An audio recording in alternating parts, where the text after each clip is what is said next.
Hello दोस्तों, कैसे आप लोग? बढ़िया। तो उम्मीद करते हैं कि आप ठीक होंगे। और मैं अंगद, और मैं आज आपको बताने वाला हूँ वैसे इंफॉर्मेशन के बारे में जो आपको शायद पता ना हो। और ये जैसे आपके घर में अगर छोटे भाई बहन हो, उनको अगर पढ़ने के लिए आप भेज रहे हैं कोई से ऐसे कॉलेज में, एक ऐसे स्कूल में जो मतलब बहुत ही अच्छा एनवायरनमेंट में हो, तो वैसे स्कूल के बारे में आज हम बात करने वाले हैं। तो ये बात हो रही है क्लास 9th के और 11th के, जो CHS सेंट्रल हाई स्कूल और जो गर्ल्स और बॉय के लिए एलोकेट होते हैं, उन्हीं के बारे में आज हम बात करने वाले। क्या होता है CHS, उसके बारे में हम, उसका फॉर्म डेट कब आएगा, उसका क्या होता है, कितने क्वेश्चन का आने वाला है, कैसे तैयारी करें, इस सब को हम आज वीडियो में कवर करने वाले हैं। तो चलिए वीडियो को स्टार्ट करते हैं। तो ये फॉर्म जो आया है उसका जो डेट था वो तो रिलीज हो चुका है, जो 20/2/2024 को ही रिलीज हुआ था। और इसका लास्ट डेट रखा गया है विद इन फाइन 20/3/2024, यानी 20 मार्च 2024 तक इसका लास्ट डेट रखा गया। अगर बात करें हम इसके सिलेबस के बारे में, तो इसका जो एग्जाम डेट है वो मई जून में एक्सपेक्टेड है कि इसका हो सकता है कि मई जून में इसका एग्जाम हो जाए। अगर सिलेबस के बारे में बात करें तो maths, science, English, Hindi, social science और करंट अफेयर मिला के टोटल 100 क्वेश्चन पूछे जाएंगे। और टोटल 100 क्वेश्चन में आपको हम बात करें तो पर every question is the 3 marks. प्रत्येक क्वेश्चन आपका कितना मार्क्स का होने वाला है? 3 मार्क्स का। तो यानी 100 क्वेश्चन 300 मार्क्स का होने वाला है। अगर नेगेटिव मार्किंग की बात करें तो नो नेगेटिव मार्किंग होने वाला है। तो इसमें आप जितना चाहे पूरा अटेम्प्ट ले सकते हैं। और ये तो हो गया। अब हम बात करते थोड़ा सा कि अगर आपको फुल वीडियो चाहिए, जैसे मैथ्स में क्या आ रहा है, साइंस में क्या आ रहा है, इंग्लिश में क्या आ रहा है, हिंदी में क्या आ रहा है, सोशल साइंस और करंट अफेयर, तो अगर इसका पूरा वीडियो चाहे तो आप कमेंट करके आप पूछ सकते हैं। तो अगर डिमांड हुआ तो उसका सप्लाई जरूर होगा। तो ठीक है। तो उसके बाद अगर हम बात करें जो नेगेटिव मार्किंग तो होने वाला नहीं है। रीड, अगर ये क्वेश्चन कहाँ से पूछा जाएगा, बहुत ही मतलब जैसे आप कोई किसी भी एग्जाम की तैयारी करते तो आपको ये पैटर्न पता होना चाहिए कि एग्जाम में क्वेश्चन आ कहाँ से रहा।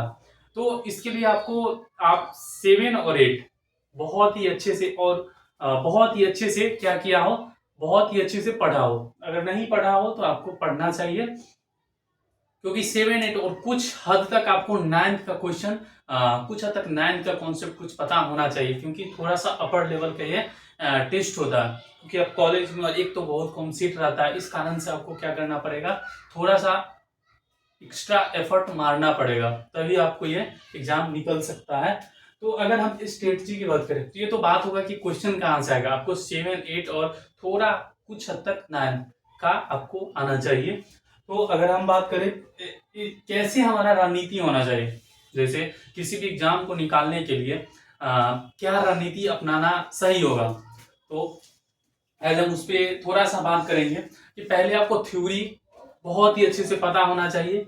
फिर थ्योरी के बाद आप 3 4 साल का क्या कर सकते हैं, क्योंकि आपको पता है कि उसका एग्जाम 2018 में ही हुआ था, और फिलहाल कोविड के कारण 2 साल नहीं हुआ, फिर इस साल कंडक्ट हो रहा है। ठीक है, 2018 या 20 में हुआ था, उसके बाद इस साल ही हो रहा है। ठीक है।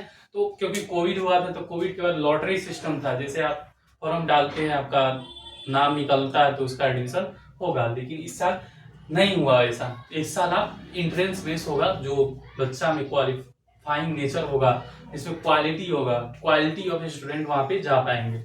ऐसे में जैसे लॉटरी वाले सिस्टम था, तो वहाँ पे ऐसा होता था कि मतलब फॉर्म डाल दिए, पढ़ नहीं रहे, तो सब चले जाते। लेकिन इस बार ऐसा नहीं होने वाला। तो हम बात करें कि तैयारी कैसे, रणनीति क्या होना चाहिए किसी भी एग्जाम को निकालने के लिए, तो आपको सबसे पहला, जिस एग्जाम की तैयारी कर रहे हैं, तो पहले तो आपको क्या पूछ रहा है वो सिलेबस पूरा पता होना चाहिए कि कहाँ कहाँ से क्या, कौन से टॉपिक से क्या क्या आ रहा है। दूसरी बात ये कि उसका थ्योरी पूरा पता होना चाहिए। जैसे आप मैथ्स पढ़ रहे हैं, जैसे आप रियल नंबर पढ़े, तो रियल नंबर का बेसिक डिफिनेशन पता होना चाहिए। रियल नंबर में क्या क्या आता है, जैसे नेचुरल नंबर, होल नंबर, ऐसा आपको अच्छी तरह से पता होना चाहिए। ठीक है। फिर आप उस एग्जाम का जो भी PYQ है, प्रीवियस ईयर क्वेश्चन, वो आपको 5 साल का आपके पास होना चाहिए, क्योंकि आपको इससे एक रणनीति पता चलता है कि हमारे जो हम जो एग्जाम दे रहे हैं उसमें क्या क्या पूछ रहा है। तो ये हमें पता चल पाता है, क्यों क्यों क्योंकि उससे ही हमको कुछ आइडिया लग पाता है कि हमारे कुछ हमारे एग्जाम में ऐसे ऐसे क्वेश्चन पूछते हैं। फिर अगर हम बात करें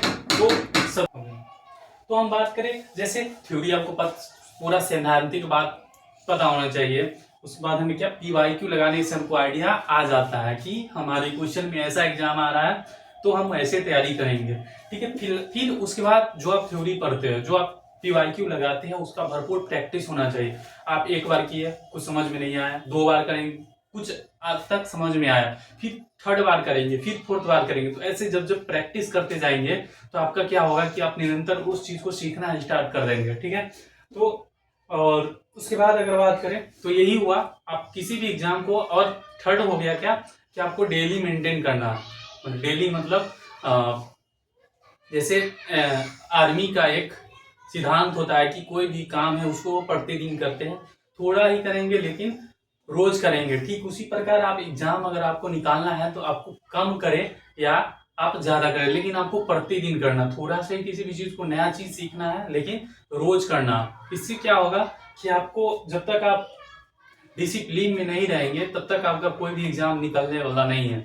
जैसे आजकल मोबाइल का लोगों को लत हो गया है, तो उससे आपको कुछ होने वाला नहीं है। वो सब भ्रम में आप जी रहे हैं, उस भ्रम में। ठीक है, तो उसे अवॉइड करना है। जो भी सोशल मीडिया है उसे हम थोड़े समय के लिए अवॉइड कर सकते हैं, लेकिन वहां से कुछ सीख सकते हैं। जैसे हम सीखने टाइम में सीख सकते हैं, लेकिन ज्यादा दिन हमें यूज नहीं कर पाना। हम मोबाइल में हार्डली 3 से 4 घंटा अगर दे रहे हैं तो ठीक है, वरना अगर हम ज्यादा दे रहे थे हमारे लिए समस्या की बात है। ठीक है, तो इतना नहीं देना है, क्योंकि जीवन अनमोल है और इसमें किसी ने कुछ करना है। और मोबाइल तो एक अलग ही दुनिया है, तो इससे थोड़ा सा बच के रहना। ये हो गया। ठीक है, तो आप अगर चाहे तो किसी का पेड कोर्स ले सकते हो, लेकिन ऐसा नहीं करना है। हम पूरे मैथ्स आपको बहुत ही जल्द प्रति चैप्टर एक मैराथन कराने वाले हैं। तो आई होप ये वीडियो आपको अगर अच्छा लगा हो तो अपने दोस्तों में जरूर शेयर करें, और मिलते हैं नेक्स्ट वीडियो में। एक इसी के साथ कहेंगे कि थोड़ा सा तैयारी में मोटिव आ जाए। बहुत ही अच्छा कहावत है कि परों को खोल जमाना उड़ाने देखता है, परों को खोल जमाना उड़ाने देखता है, और जमीन पे बैठ के क्यों तू आसमान देखता है।